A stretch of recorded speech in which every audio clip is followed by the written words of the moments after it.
Welcome to Everything EFL podcast. My name's Erin O'Byrne and I absolutely love sharing my knowledge with you, my darling teacher, and helping you build not only community but your students' confidence. I truly believe that a positive frame of mind is essential for your students to learn. There's also a bunch of other teachy stuff thrown in for good measure too. Are you ready? Let's go! Hello, you gorgeous teacher. Welcome to Everything EFL podcast. If you are one of my lovely regular listeners, welcome back. Lovely to have you. If you're a brand new listener, you are most welcome. Lovely to have you too.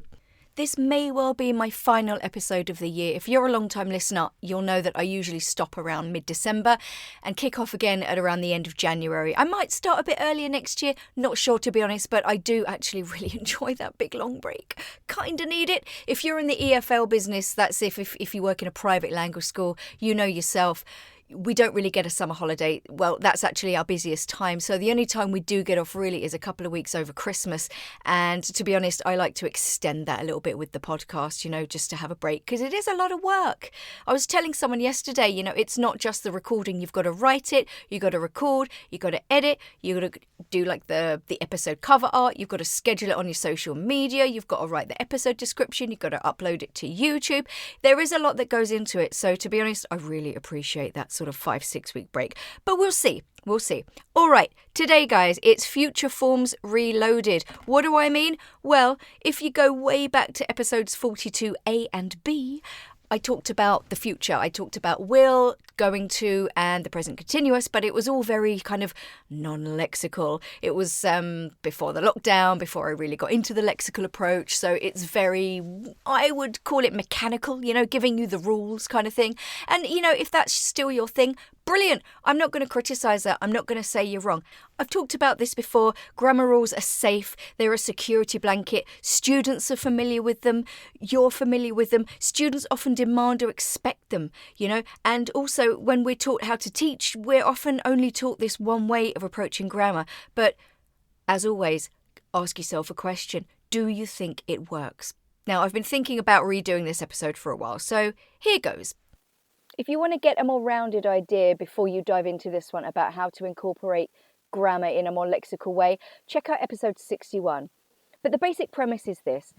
Rules-based grammar is overwhelming. We generally spend more time presenting and doing gap fills rather than actually, getting students to practice and produce the language. There just isn't time. I mean, think about comparatives. Think about how many bloody little rules there are with the comparatives about syllables and the IEST and the Y, and then the more than or the EST for the superlatives, and then all the little exceptions. It's a feckin' nightmare. So, you could just spend forever just looking at that. But how many times have you heard your B2 students saying, it's more easier? You know what I'm talking about. And now let's think about future forms. I mean, it's a minefield. Students generally seem to sort of default to will for everything. And, usually your coursebook has two or more future forms together. Will versus going to versus present continuous. And I do think that contrasting two future forms or grammar points can be a nice idea just to clarify a few concepts. But the same problems still arise. Students don't know how to use it. So I'm going to say something I've said a million times.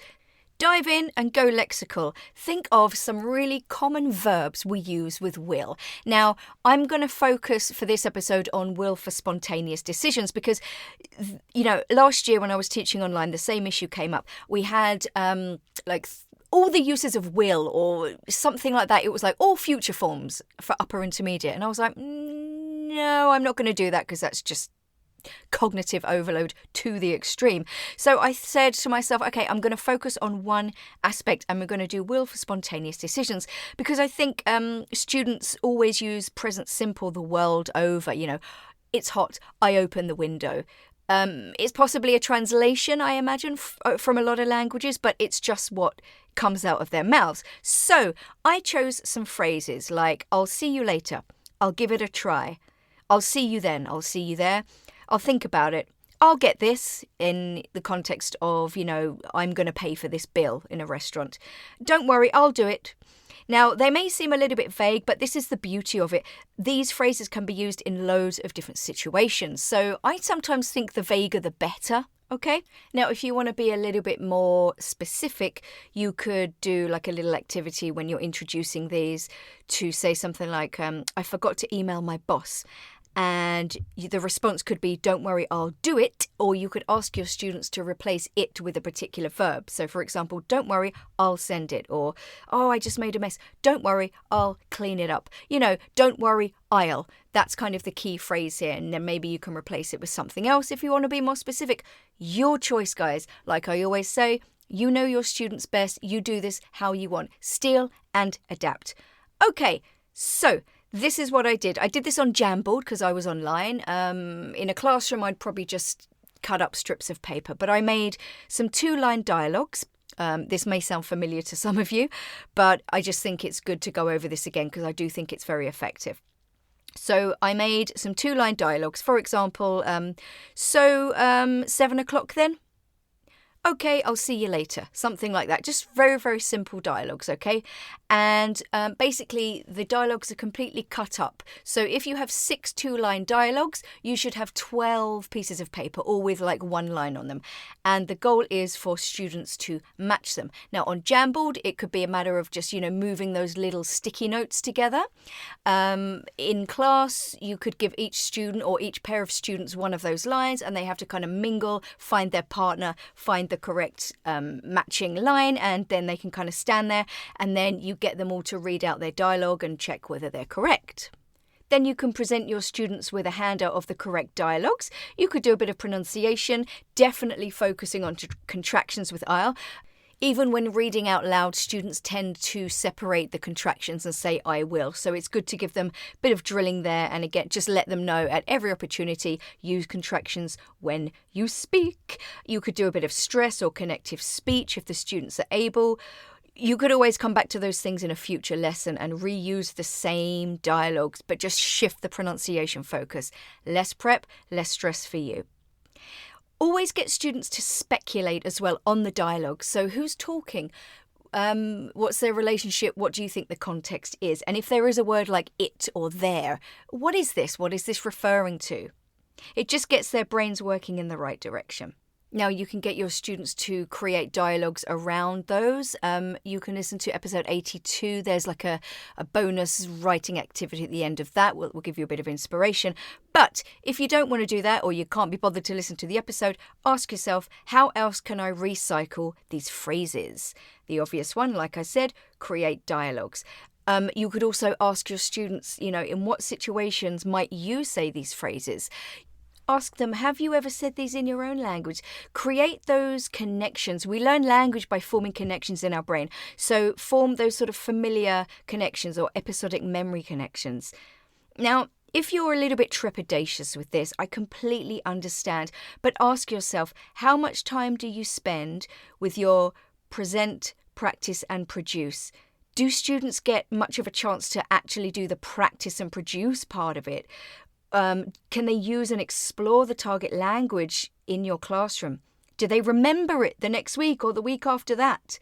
I firmly believe they have more chance of memorizing and recalling these contextualized, institutionalized phrases.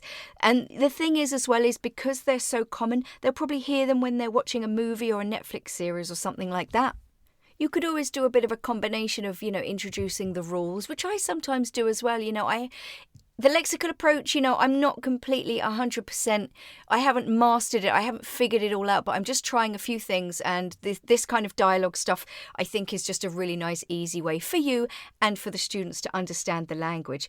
But I'm asking you to take a leap of faith and try something a little bit different, especially if what you're doing already and what you've been doing for however many years doesn't seem to be working.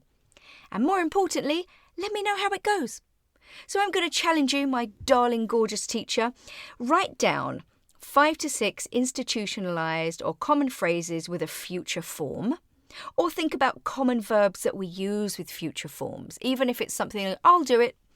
All right. Now, think of a context as well, or a function. So are you talking about, future arrangements? Are you talking about spontaneous decisions? Narrow your focus to kind of one thing and then write down those phrases. And then think about how you can use these in the class next time you do grammar. Do you want to do that dialogue idea, or have you got another idea of your own?